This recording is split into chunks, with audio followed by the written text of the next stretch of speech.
Temps in the negative 20s and wind chills 20 degrees colder before the biggest storm of winter. Phil Lindemann, Krystal, 93 News. It was angry cold in the county this morning, with lows of negative 25 at Summit Cove around 7 and wind chills of negative 40. That's the coldest since December, and it will not rise above the teens for most of the day. Coldest cold statewide was negative 43 at Antero Reservoir south of Summit. Stay tuned to the Crystalized Weather Center for the latest.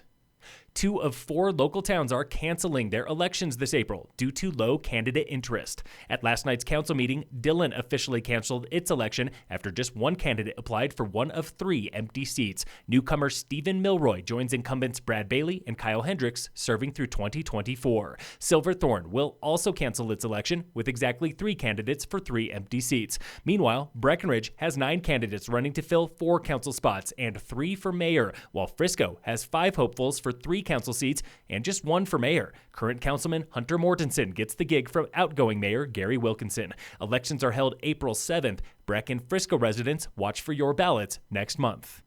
President Donald Trump praised healthcare reform at last night's State of the Union address, saying that he has saved some families up to 60% on healthcare.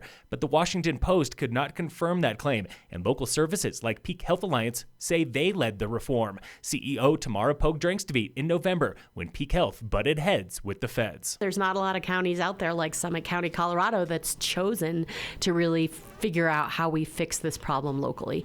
I don't think that the administration federally sits there and envisions any kind of an entity like Peak Health Alliance. Peak Health faced backlash for promising savings of more than 40%, but a snafu with federal tax credits had some locals actually paying more. That was quickly remedied, and families are now saving between 20 and 40%. But relief will not last long. Colorado's solution to offset high-cost claims through a state fund expires in 2022, and the president still promises to repeal the Affordable Care Act with no replacement in mind. A puppy mill ban with strong local support failed by 1 vote at the state capitol this week. That bill, dubbed the Humane Pet Act, would have severely limited dog and cat sales at commercial pet stores on the premise those animals are treated poorly and mass-produced. Opponents say the bill was too restrictive, while in Summit, most local towns have passed measures banning pet sales by anyone except a licensed breeder or nonprofit shelter. Avalanche danger remains moderate today in the Summit Eagle County zone. You have 2 problems, persistent and wind slab, both on leeward slopes. Check the CAIC website for details and expect changing conditions tomorrow with heavy snow in the forecast.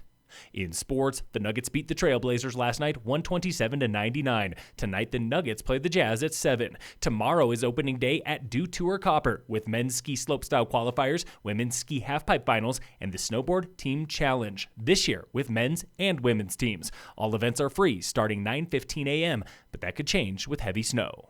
And in local sports, brought to you by Wilderness Sports in Dillon, Summit High boys basketball lost to number 1 Glenwood Springs last night 54-38. Girls basketball also lost to Glenwood 60-52. Today, Tigers hockey plays rivals Battle Mountain at home, and there's a parent meeting for spring sports.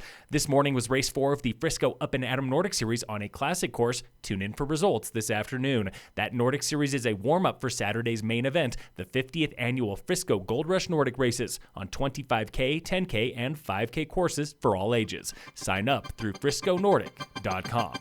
Phil Lindemann, Krystal, 93 News.